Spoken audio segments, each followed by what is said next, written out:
Last episode में हमने देखा कि अब टॉप 16 के बीच टूर्नामेंट शुरू हो जाता है। ये टॉप 16 नाइट्स वर्ल्ड के टॉप 16 नाइट्स हैं उनकी एज के, और ये आपस में कम्पीट करेंगे। इसलिए कई सारे लोग इसको देखने के लिए आए हैं और अब ऑर्गेनाइजेशन ने भी हम लोगों के लिए इसे ओपन कर दिया है, जिस वजह से हजारों सालों बाद इतनी भीड़ आज इस टूर्नामेंट में देखी गई है। अब इन सभी को एरिना में बुलाया जाता है और टीचर येहुआ के मोटू साथी इंस्ट्रक्टर भी यहाँ गए हैं, जिन्हें देखकर हाउचिन काफी खुश होता है। लॉर्ड पलाडिन टूर्नामेंट को स्टार्ट कर देते हैं और ये सभी नाइट बहुत ज्यादा एक्साइटेड है।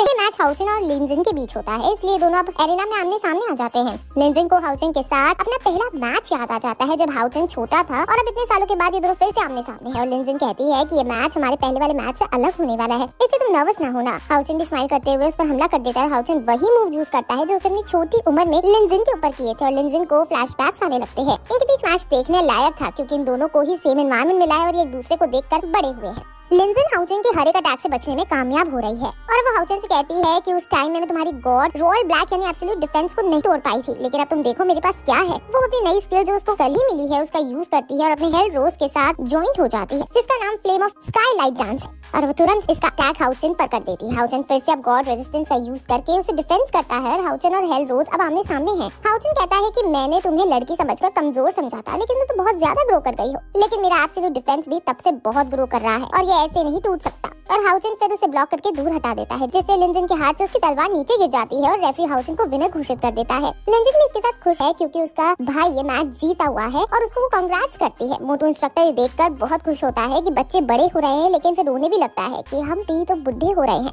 ये काफी फनी कैरेक्टर है जिसके हाथ में हमेशा आपको लेग पीस पाएगा। अब अगला मैच नाइट यांग वेंजाओ और समनर बाय जियाओ मो के बीच है, और अब इन दोनों का मैच शुरू हो जाता है। समनर कई सारे वहाँ क्रीचर्स को बुलाकर यांग के ऊपर हमला कर देती है, लेकिन यांग उन सभी को अपनी तलवार से काट कर हटा देती है। लेकिन तभी उसके सामने बहुत बड़ा गुस्से से लाद हुआ टमाटर उसके आगे आ जाता है और वो उससे भी काट डालता है। ये उसका प्लांट अटैक था, लेकिन क्योंकि यांग बहुत ज्यादा ताकतवर है इसलिए वो इसे झेल पाया। हालांकि वो बहुत काफी घायल हो गया है, बट उसने फाइनली समंदर को हरा दिया है। हाउचिन समझ जाता है कि अब अगला मैच जब उसका होगा वो यांग से ही होगा, क्योंकि वो टॉप 8 में जरूर पहुंचेगा। अब अगला मैच दो 5th ऑर्डर के नाइट्स के बीच है, और ये भी बहुत जी जान से लड़ते हैं और फाइनली ब्रोकन मेमोरी जीत जाता है। हाँ, ब्रोकन मेमोरीज का नाम है। अगला मैच हुआंग जी का है, और वो फिर से अपने अर्थ एलिमेंटल स्पिरिट फर्नेस का यूज करता है और अपने ओपोनेंट को हरा देता है। और अभी तक अब लियाओ, यूडियान, स्मोक, मिनिन और जीत गए हैं। और अब अगला मैच कायर और मैजिशियन फैंग ज़्यू के बीच है, और ये दोनों अब आमने सामने खड़े हैं। मैजिशियन अपने हैट मैजिक का यूज करके वह बहुत सारी हैट्स को हवा में छोड़ देता है, और सभी हैट्स अब एक साथ कायर पर हमला करने लगती है, लेकिन कायर उन सभी से डॉज करने लगती है। हाउचिन को हालांकि चिंता हो रही है, लेकिन लिनजिन उसे समझाती है कि कायर काफी ज्यादा स्ट्रॉन्ग है और वो इसे हरा देगी, तुम चिंता ना करो। कायर अंधी होने के बावजूद भी इससे बच पा रही है, और आप सोच रहे होंगे कि वो ऐसा कैसे कर पा रही है। तो शायद इसने अपने बचपन से अपनी बाकी सेंसेस को बहुत ज्यादा स्ट्रॉन्ग कर लिया है, जैसे मार्वल की डेयरडेविल सीरीज में मैट मर्डॉक ने किया था। हालांकि अभी भी लेकिन कायर ये नहीं पता लगा पा रहा था कि उसका ओपोनेंट किस जगह खड़ा है, और वो काफी समय से सिर्फ डॉज ही किए जा रहा है। लेकिन तभी वो अचानक हवा में उछलकर एक हैट को जोर से अपनी स्टिक मारती है और उसके अंदर से वो निकल जाता है। असल में मैजिशियन ने अपने क्लोन को खड़ा कर रखा था और वो खुद हट के अंदर था, यानी वो कायर के अंधेपन का फायदा उठा रहा था। अब मैजिशियन को गुस्सा आ जाता है और वो अपने समनिंग अटैक को करता है। वो बहुत बड़े बीस्ट जो कि लेवल 6 का है, जिसका नाम वज्र जायंट बियर है, उसको समन करता है और उसको कायर पर अटैक करने को छोड़ देता है। 6 लेवल का ये सबसे ज्यादा स्ट्रॉन्ग बीस्ट माना जाता है, और हाउचिन को फिर से कायर के लिए चिंता होने लगती है, और वो बीस्ट कायर की तरह भाड़ा चला रहा था। लेकिन कायर अपनी स्पिरिट असैसिन को निकालती है और उसके भाले से उसको मात दे देती है, और फिर अपने स्टिक को मैजिशियन के गेट पर रख देती है, और ऐसे कायर फाइनली जीतती है। ये देखकर हाउचिन की आंखें खुली की खुली रह जाती है। कायर के अब कई सारे फैंस हो गए थे, और सभी छोटी छोटी लड़कियां भी कायर की तरह बनना चाहती थी।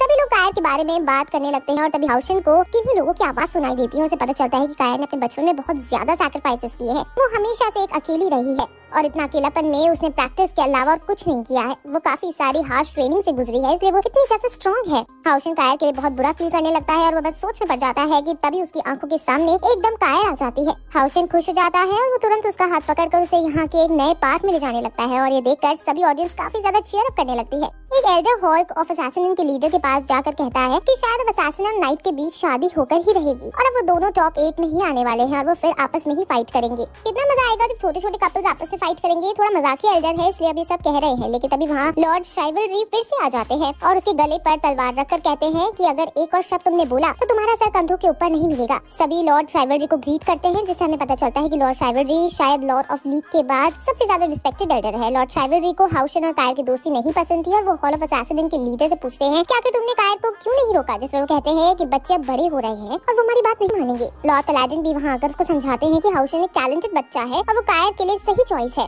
जिस पर लॉर्ड शाइवलरी और ज्यादा भड़क जाते हैं और कहते हैं कि तुम कायर को सिंपल समझा रहे हो, वो उतनी सिंपल नहीं है। अगर जैसे भी चल रहा है वैसे चले तो सब ठीक है, लेकिन अगर हाउशन ने कायर के साथ कुछ भी गलत किया तब समय बहुत ज्यादा हॉरिबल थिंग्स अपने साथ लाएगा और इसका सबका भुगतान हमें करना होगा। लॉर्ड शाइवलरी इतने ज्यादा गुस्से में है कि वो अपनी तलवार लॉर्ड पैलाडिन और लीडर ऑफ हॉल असैसिन की गर्दन पर रख देते हैं। वहीं हाउशन कायर को एक सुंदर से पार्क में लाया है और वो साथ में टाइम स्पेंड करने लगते हैं और हाउशन कहता है कि तुमने मुझे अपने पास्ट के बारे में नहीं बताया था और इसलिए मैं तुमसे पूछूंगा भी नहीं, लेकिन अगर हम पहले मिले होते तो मैं तुम्हारे अकेलेपन को जरूर दूर करता। इसी तरह की रोमांटिक बातों जैसे कि लास्ट एपिसोड में हमने देखा कि अब demon Hunter group 8x4 trial शुरू हो गए हैं और अब पहला मैच 4th रैंक असैसिन म्यूनिंग और 5th रैंक वॉरियर जंगयान के बीच होना तय है और ये दोनों एरिना में आते ही एक दूसरे से लड़ने लगते हैं। ये दोनों ही किसी भी कीमत पर टॉप 4 में आना चाहते हैं, इसलिए एक दूसरे को हराने के लिए कुछ भी करने को तैयार है। वो वॉरियर अपने ओपोनेंट को फिर अपनी चेन में फंसाकर गिरा देता है और कहता है कि तुम किसी डम्पलिंग की तरह मेरे आगे पड़े हो, अब कैसे बच पाओगे। लेकिन वो तुरंत वहाँ से गायब होकर उसके पीछे आकर अपना चाकू रख देता है और कहता है कि हार मान लो वरना मारे जाओगे।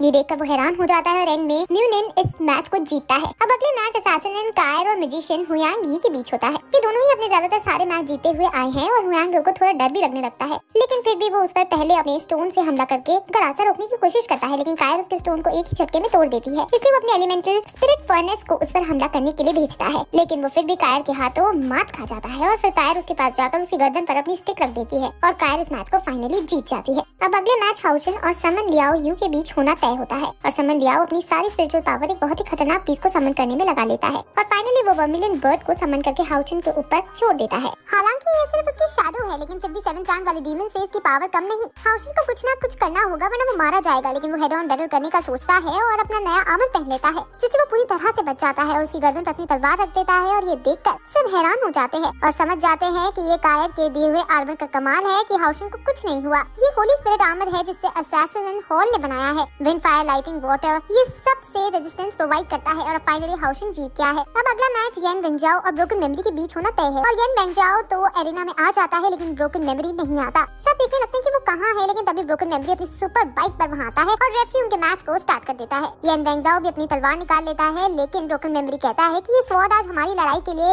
वर्दी नहीं है, क्यों ना हम रेसिंग कंपटीशन रखें और जो जीता इस मैच में वो उसे जीत जाएगा। येन वेंजाओ की वॉरियर होने के नाते कोई भी चुनौती ठुकरा नहीं सकता था, इसलिए वो अपनी सुपर बाइक को निकाल लेता है जो उसी की तरह ही पावरफुल थी। एल्डर पैलाडिन इसका विरोध करते हैं, लेकिन ब्रोकन मेमोरी कहता है कि रूल्स के अकॉर्डिंग प्लेयर्स को अपनी तरह से कंपटीशन रखने का अधिकार है। अगर दोनों राजी हो तो दूसरे एल्डर्स भी अब एल्डर पैलाडिन को समझाने के लिए रूल्स यही कहते हैं। तो अब एल्डर पैलाडिन भी मान जाते हैं और वो एक पोर्टल क्रिएट करते हैं जो उन्हें रेसिंग ट्रैक पर ले जाएगा और जो पहले वहाँ तक पहुँचेगा वो जीत जाएगा। दोनों राजी हो जाते हैं और तुरंत उस ट्रैक पर चले जाते हैं। ये ट्रैक बहुत अच्छी लोकेशन पर प्रेजेंट है और ये दोनों एक दूसरे से जीतने के लिए एक दूसरे से ज्यादा स्पीड बढ़ाने लगते हैं। ब्रोकन मेमोरी की रेसिंग स्किल्स काफी अच्छी थी और वो हाथ छोड़कर भी बाइक चला पा रहा था। ऊपर से कई सारे मीटेरॉइड्स भी गिर रहे हैं और एक मीटेरॉइड ब्रोकन मेमोरी के आगे गिर जाता है, जिससे वो खाई में गिरने लगता है। ये देखकर वैंग वेंजाओ को बुरा लगता है और वो उसको बचाने का कुछ सोचने लगता है, लेकिन वो खुद ही अपने आप ऊपर आ जाता है और ये देखकर कि यांग उसके लिए रुका था, वो यांग वेंजाओ से इंप्रेस हो जाता है। फिर से वो रेसिंग शुरू कर देते हैं। ये ट्रैक बहुत खतरनाक है, जहाँ बीच बीच में रोड्स टूटी हुई भी हैं, लेकिन ब्रोकन मेमोरी इतना ज्यादा स्किल्ड है कि वो इतने भयानक ट्रैक में भी खड़े होकर बाइक चला रहा है। अब उन दोनों के आगे पोर्टल और क्लियरली ब्रोकन मेमोरी जीतने ही वाला होता है, लेकिन तभी वहाँ एक वोल्केनो इरप्ट होने लगता है, जिससे येन वेंजाओ का ध्यान बढ़ जाता है और वो खाई में गिरने लगता है।